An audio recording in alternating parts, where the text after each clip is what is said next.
प्रिय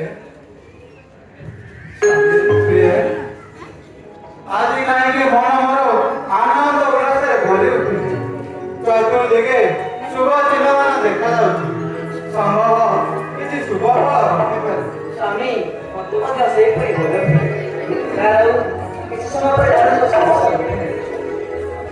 ଆସନ୍ତୁ।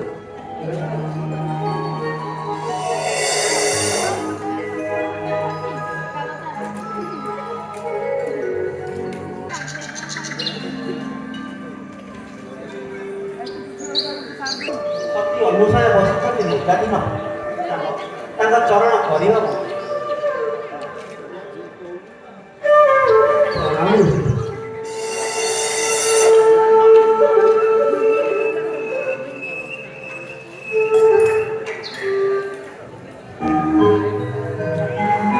रामचंद्र दीर्घ दीर्घ रामचंद्र आज सुबह दर्शन आई पवित्र मित्र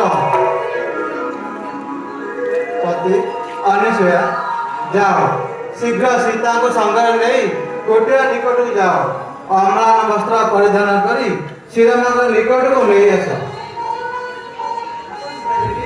ଆସମର ସଙ୍ଗେ ଅମ୍ଳାନ ମନ୍ତ୍ର ବିଦାୟ ନେଇ ଆସିବେ ଶ୍ରୀରାମ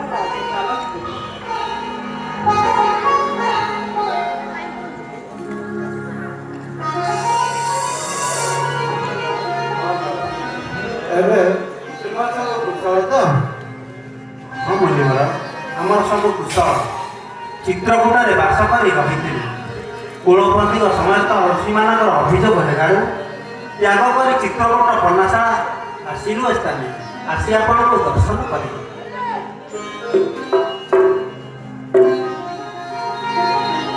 ସର୍ବଶକ୍ତି କାଳପାତ କର ତୁମ ମତ ଏ ଅମ୍ଳାନ ବସ୍ତ୍ର କେଉଁଠାରୁ ପାଇଲ?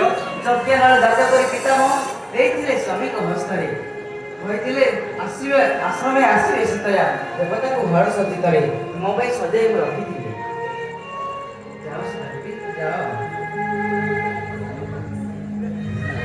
ମୁନିବର ଆମେ କେଉଁ ପଥ ଦେଇଯିବୁ ଏବଂ କେଉଁ ବନରେ ରହିଲେ ସୁସ୍ୱାଦୁ ଫଳ ଏବଂ ସୁଶୀତଳ ଝରଣା ଜଳ ପାଇପାରିବୁ? ଯାହା ବାବା ଏହି ପଥ ଦେଇ ଦଣ୍ଡକା ଜଣେବୁ ପାଣି ରହି କିଛି ଦିନ ତ ଇଚ୍ଛା ହେଲେ ଚଳିଯିବ ଦଣ୍ଡକ ପଞ୍ଚବଟୀ ବନ ନିକଟରେ ଗୋଦାବରୀ ନଦୀ ପ୍ରବାହିତ ପବିତ୍ର ଜଳ ଅବଗାହନ କରି ପରମ ସୁଖ ଲାଭ କରିବ। ମୁନିବର ଦବାଦେଶ ମାନି ଟଳିଯିବୁ ଦଣ୍ଡକା ସୁଚିତରେ ଦିଅନ୍ତୁ ବିଦାୟ। ଆସନ୍ତୁ।